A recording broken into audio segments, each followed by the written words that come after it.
Hello, welcome to Erica Reacts to Phish concerts. I've now heard 3 songs in the Phish catalog. Mole, which apparently is not a good song because it's new and the fans don't like it. I listened to Divided Sky and I listened to Fluffhead so far. A lot of people have been making noise about YEM, so I think we're going to do that because, I don't know, people keep saying, listen to YEM. Oh, You Enjoy Myself. Okay, so that's what everyone is talking about. I now see.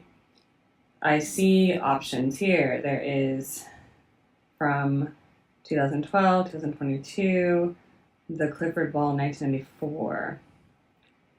Apparently Mountain View, California, 1998. People have been saying that the 90s was peak, and I have not yet done a video from the 90s. I also heard someone talk about the Clifford Ball, so maybe I should do that one, is what I'm thinking. It is 20 minutes. I also want to point out that, okay, someone's like, oh, do reacts videos. I'm like, okay, but here's the problem. I also have people say, you're talking during the react video. It's like, yes, I am talking during the reacts video because that is what a reacts video is. It's me listening and reacting live. Someone's like, can't you just make faces? I'm like, I don't think anyone wants to watch me just make faces for 20 minutes. Like, that sounds like really boring. I wouldn't want to watch that.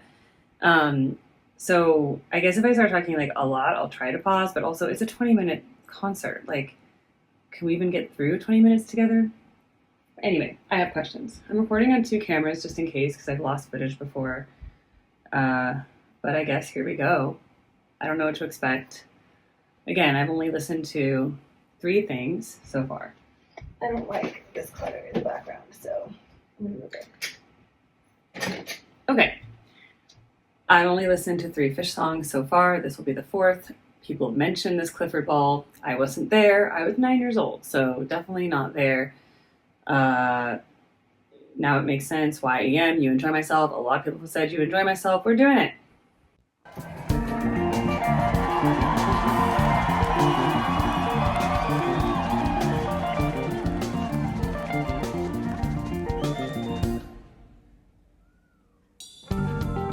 This is just music. There's no video. So I just have to react to the sound. I like the synthesizer.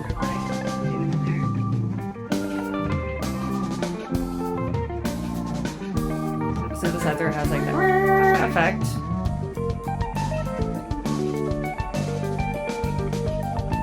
Guitar has a nice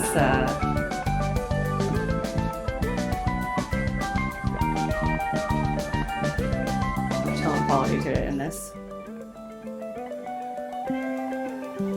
That's just the sequence, by the way, the music. And when it goes up by one note, add in drum.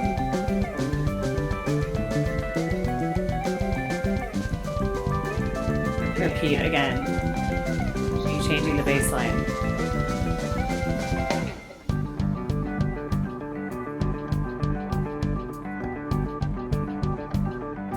Arpeggios, da da da da da da da da da da in the synth, and the bass going dun dun dun dun dun. Okay, clearing. That's the interval. Do re mi fa so. Yeah, it's do so 1 5 1 5 1 5 1 5 1 5 1 5 1 5. Overtone, ring. Oh cool, there's like a nice overtone ring to that. I wish I could watch this. I don't know what they're doing it with.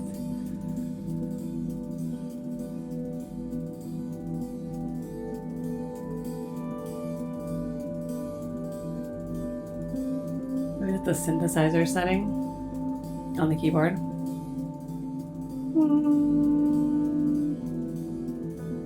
Hear the little drum.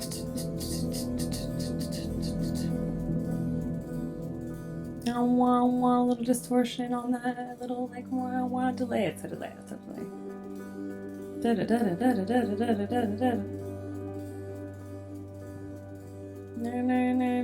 Single note repeating.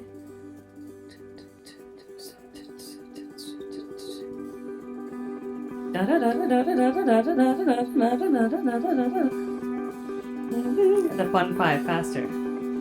Wanna like a yodel. Little drum kick.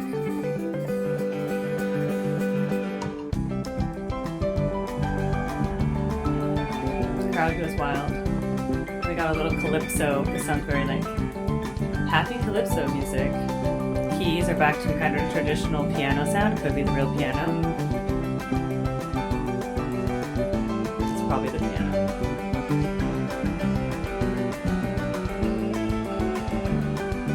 Guitar. Little power chords. Little scale in thirds. Little rhythm. I'm not holding this until I just have to listen.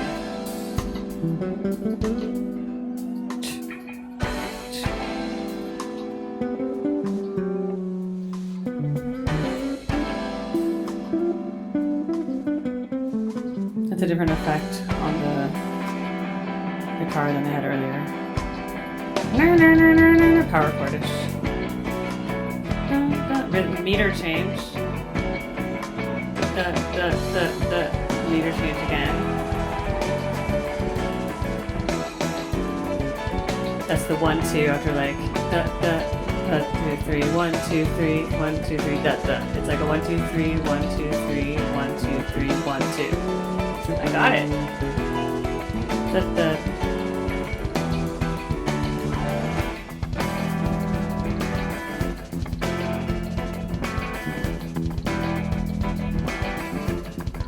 Now they're playing between 2 chords.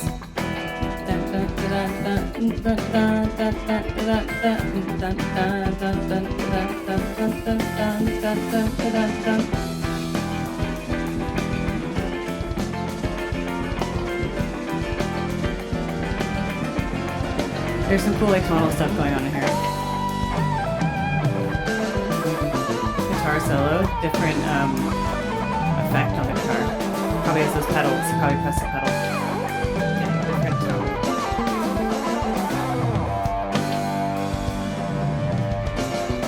Distortion. Back to the groove. Dun dun dun dun dun dun dun. 1 2 3 dun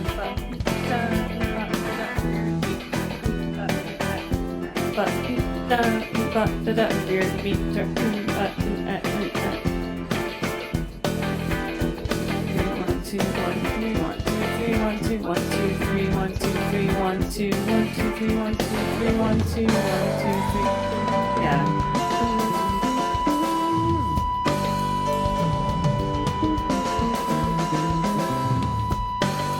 If you take 8 beats, you can go like 1 2 3 4 5 6 7. New section. Different guitar distortion. Hear the sound they put on it? We're going up by half steps. We're getting higher. We're modulating the keys little by little. Tension. Royale. Back to the groove.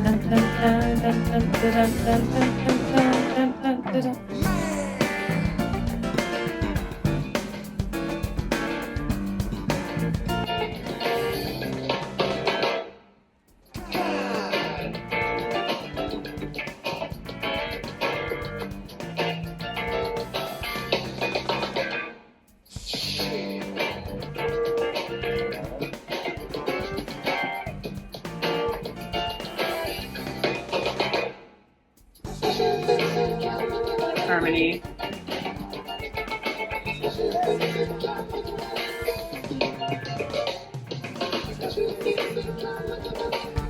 Okay, harmony singing, I don't know the lyrics. No idea what they're saying.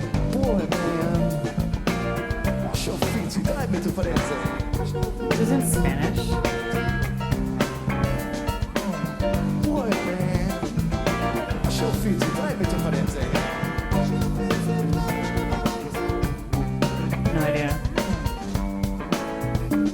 definitely did not use good diction on those words, as we would say as a voice teacher.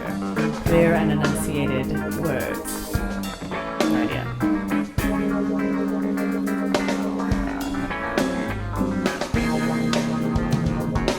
Yeah.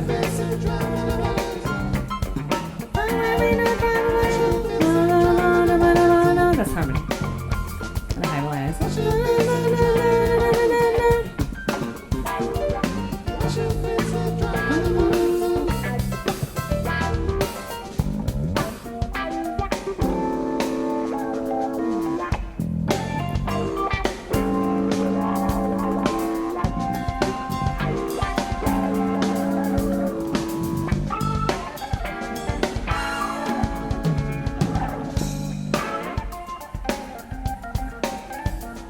New type of distortion. I think that's the synthesizer though. No, it sounds like the guitar. The way the strike of the note is. Dun, dun, dun. Oh, it could be synth though. Oh, I wish I could see. Well, that's definitely guitar because you can't slide on a keyboard unless the keyboard has a very interesting setting. But this is the 90s, so we're in like peak synthesizer era.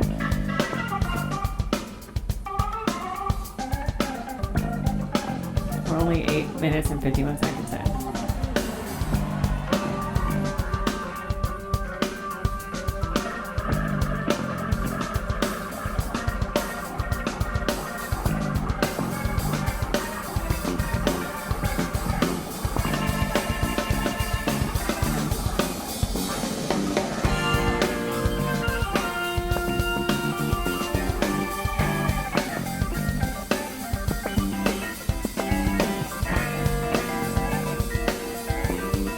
Synthesizer, now the guitar.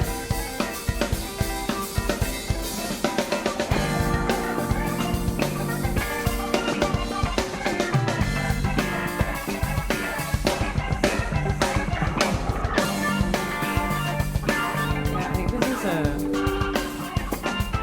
synth. No, that's guitar. Yeah, there's guitar. Okay, good. So that was like a big keyboard synth with kind of like a synthesized organ sound practically, but with a lot more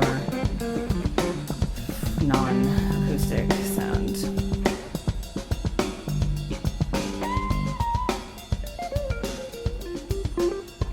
Very clean tone on those high guitar notes. I like that. Dynamics, because he plays both loud and soft.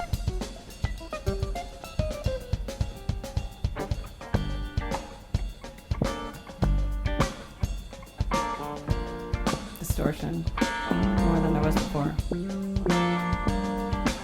The bass is doing the that one. Bass.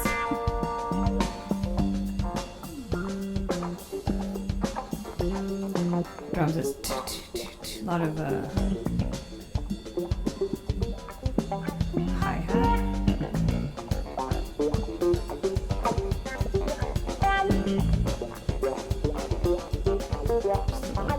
Little snare here. Rhythm. They're going together. Bass is joining the guitar. Dun, dun, dun, dun, dun, dun. They're joining those little runs like this. Dun, dun, dun, dun, dun, up the scale. But I think it's like a pentatonic scale. It's a pentatonic scale. Dun, dun, dun.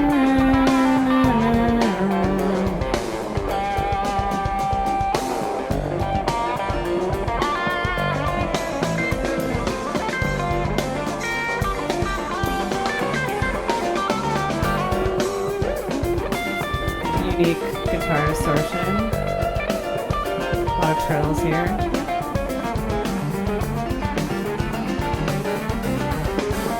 Yes.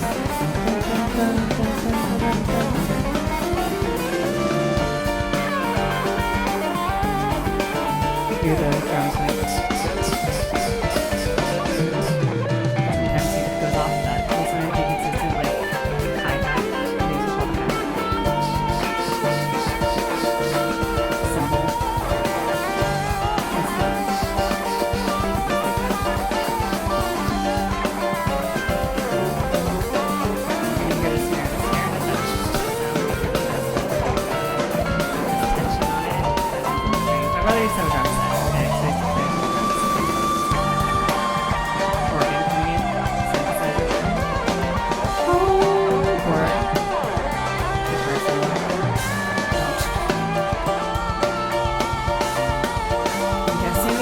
pose because right now I'm like, oh no, I can see that.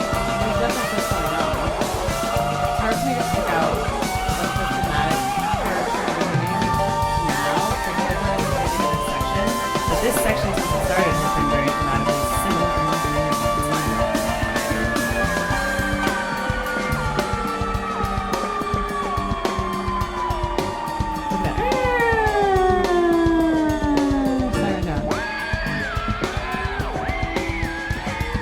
Either be done with some sort of like slider machine in the synthesizer area by the mad scientist, or this could be a weird distortion pedal that he flipped and now he's going down the guitar. Except it feels like it'd be hard to do that on electric guitar because you have to have an input, you'd have to have a strum to make it. So I think it's a synthesizer and with some sort of slider instrument that allows him to go between the notes on the piano, some kind of something like that. I'm just doing this from here. I cannot see. All I see is what you guys are seeing. Nothing. It's just an album cover. No one videoed, I guess, the Clifford Ball. That's too bad. Bass. The bass has an interesting distortion on it too. Like I don't hear it that often in rock. And they keep switching too. They have a ton of pedals because they keep switching between different settings on these electric guitars. This is funk.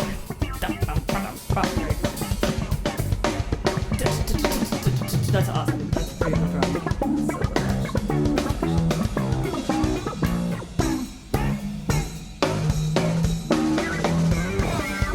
Clearly, Trey, if we compose this, he likes having shifting meter, or even if it's not shifting meter officially, it's by changing where the downbeats are all the time, it gives a sense of shifting meter. So it's like putting the down on like every 1, 2, 3, 4, 1, 2, 3, 4, 5, 6, 7, like that, like that, like offbeat. So it's not what you expect. Unless one is back to the 3, 4, 1, and 2, 1, 2.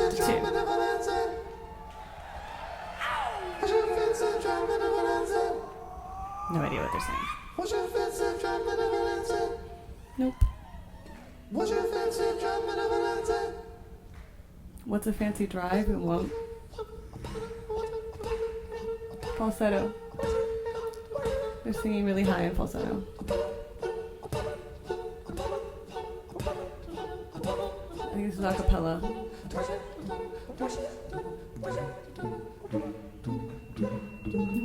Yeah, it's like a cappella. A little beatboxing.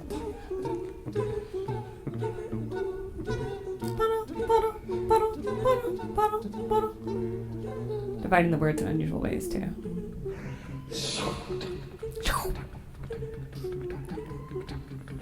Vocal percussion. Vocal percussion. Sound effects.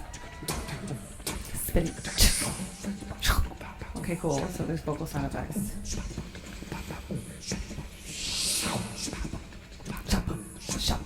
Shop up. Yeah, I don't know who's doing what.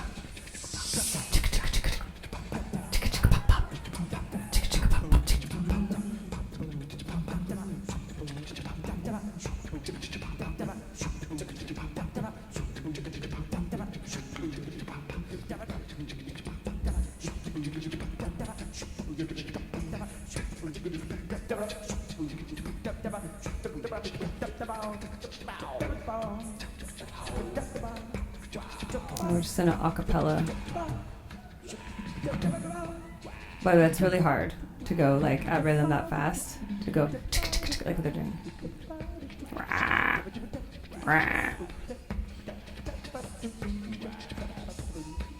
This is totally jazz influenced. It's like scatting. See? Scat. It's like you took pieces of words, kind of like when EDM artists like Kygo takes pieces of words and puts them together, like different parts of them. I think there's an element of that to this, as well as all these vocal pop and creaks. Vocal creaks. It's a vocal, perfect vocal percussion.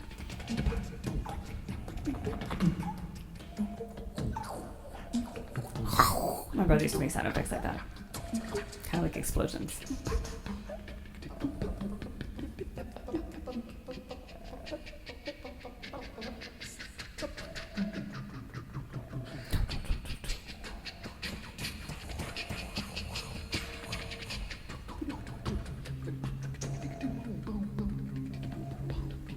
If this is composed, that would be really annoying to write down.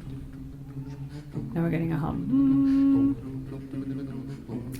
That reminds me of a dirigible, a doodly-doo from Australia. That kind of thing. Dum-dum.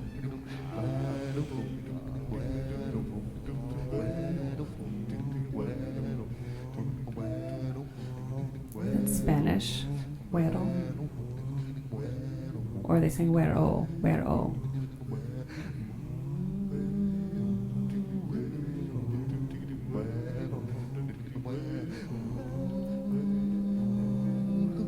Harmony. Güero.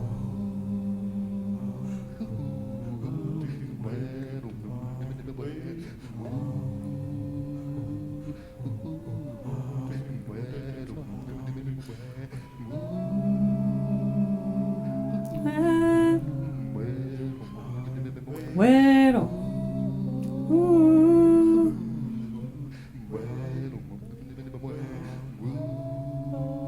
Look how quiet the audience is. I think this is the coolest thing I've ever heard, right? That's what the audience is like.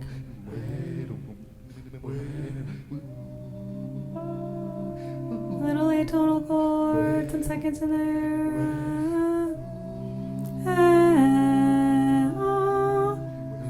Those are the chord tones. That's really high. Little vocal part on that. Breathy hard. Or on purpose, if they want to make it sound like it's dying out.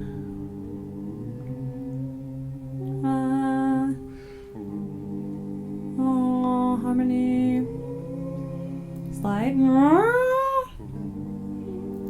Minor chord now. Sliding to the side tone.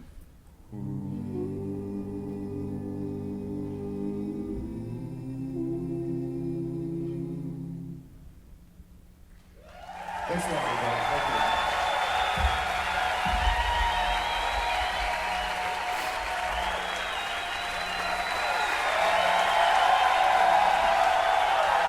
Okay. Here's my reaction. So this was the first time I listened to something without the visual of what they're doing. So I had to imagine everything in my head. One, it's very long.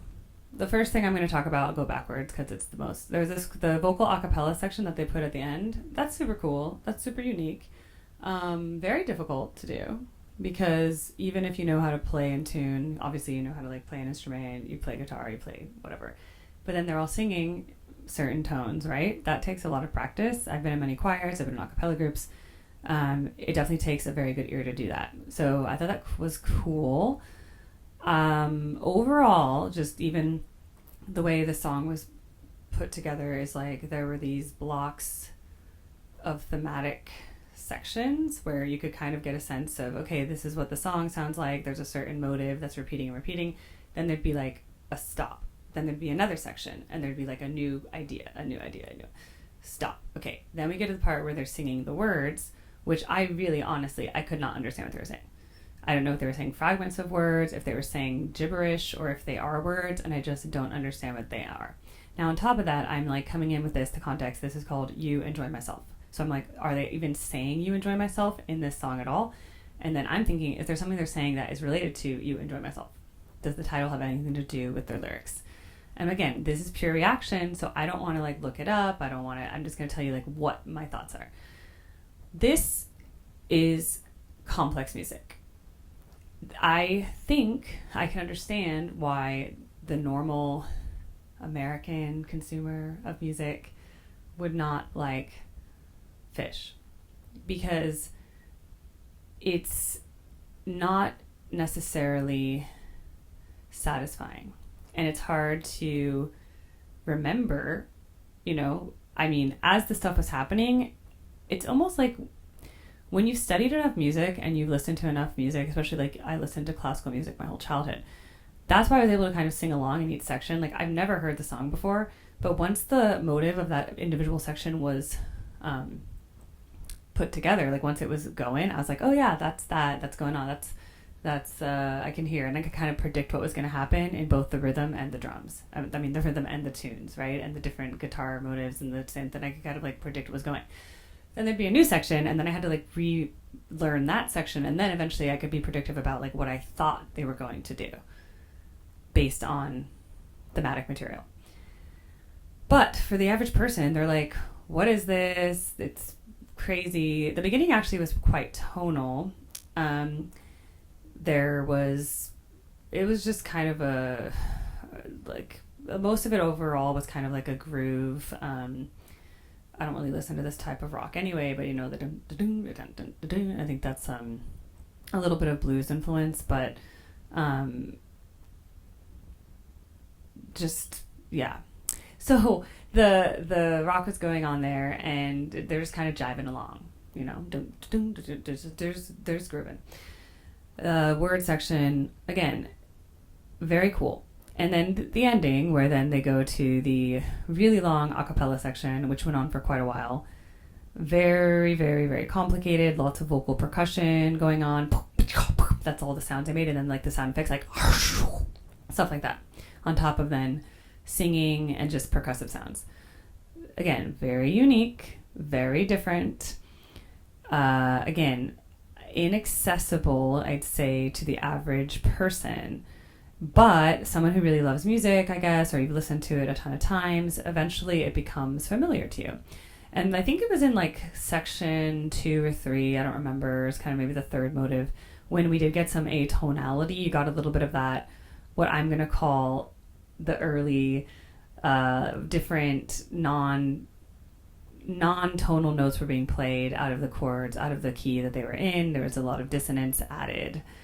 I heard a lot more of that dissonance in Fluffhead, for example. That was like throughout the song in Fluffhead, there was like a ton of dissonance. In this song, there was less dissonance, and then once in a while, there was only that like one section that I heard a ton of dissonance, or like, whoa, that's like really dissonant, you would call it in the moment.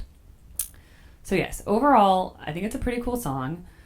I don't hate it because, again, I've listened to all sorts of interesting things, and in classical music, when we're training and we have to do 20th century music, and now I guess 21st century music, but I was in school in 2003 to 2007, so we're basically looking at the 1900s.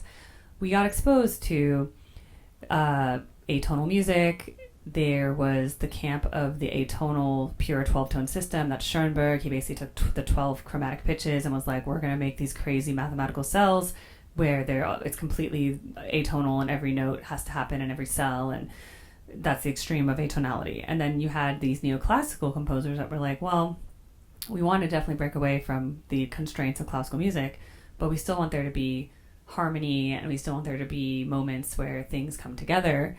So that was kind of reflective of that. And then if you've heard any of there's a bunch of American composers like Philip Glass, John Adams. They're the minimalist modern composers, and so they're really into kind of repetitive kind of like just kind of drony music, but then one little thing will change and then it's like makes this big chordal shift. So there's a little bit of that in it. So yeah, I did read somewhere on one of the comments that a fan has left me on one of my social media pages that Trey studied with a neoclassical composer, so that totally tracks. So he's definitely implementing, I feel in the a cappella section especially, I felt a lot of the aspects of that minimalist neoclassicism, specifically with the repetitive cells and then a slight change. And then also there was a section where I was singing like 1 5 1 2 3 1 5 1 5 1 5 1 5 1 5, like I kept singing that with it because the guitar kept going like 1 5 1 5 1 5 1 5, and I was like, that's interesting. It's very repetitive. And again, that's a little bit more similar to a neoclassical composer who's going to have like a repeated thing over and over and over again, and then eventually it kind of like drones out, and they make slight little variations that then seem very large in comparison to the restraints of being 1 5 1 5 1 5, and then it's like, whoa, that's so crazy. So like definitely that's like a very out there thing. So yes, I still think I like in this moment when I'm here and I'm like, I'm going to commit the 20 minutes to sit and listen to this, I can do it. And I can focus on it from like a music perspective, and I can find it very engaging because I'm listening. As you could see, I was singing out the different parts. I was trying to hear what was playing what because I don't have the visual, right? I'm just, oh, that's a synth, that's a guitar, that's the bass, that's the bass line. So that's interesting. I do think if I had just been at that concert sober, which again, I don't do drugs or hallucinogens or anything like that, and I was just standing there and I'm like, this is going on for 20 minutes. If I'd never heard it before, I think it would be kind of hard to like know what was going on. I'd be like, this is a lot to process, right? And I think the average person is going to be like, this is a lot. And then maybe people who know less about music, but they just like that it's so trippy in a sense that it just like takes you on a ride and you don't really know what to expect, but then it kind of all ties together somehow. But it does just feel like there was distinct sections in this piece because, again, I'd hear a certain motive and a kind of rhythmic vibe, and then it would just shift to the next thing, and then it would shift to the next thing, and then there was the random singing, and then there was like the next part, and then there was a random vocal a cappella. I'm like, okay, cool. So that could mean a lot of things. It could be structured like maybe it's its own little sonata, for example. Like it has movements, maybe. It's his own little orchestral thing with movements. Maybe he's thinking it like that. Maybe he's thinking of it like a play where there's like different scenes in an act. I mean, it all tracks as like whatever you want that to mean. Because again, I haven't read any of the background on this. I don't even know what the words are. I don't know what I have no other context for what he composed in this time period. Nothing. Okay. So that are just my plain reactions. And yes, I'm going to talk over the freaking video. And no, I'm not going to pause because it's 20 minutes. Okay, guys? So like, I do still work full time and I have kids. So like, I am a very busy person and I'm just doing this as like a side project. Social media, video, it's a great way to reach people. It's a great way to share information. But please just like have grace on my timelines for this because I still have to edit post-production. Like after I do this, I have to like get the screen from the video onto the computer, sync it all together, make the video nice, upload it to all the platforms. So just thank you. And with that in mind, if you are enjoying these videos, I don't get paid as a creator yet. I don't get paid for views. I need to get up to more hours on YouTube, et cetera, more followers on TikTok. So yeah, any donations you want to make, I have my Cash App listed on my Linktree. So feel free to donate. But yeah, that's it. Like I'm doing this just because apparently no one is. So might as well be me.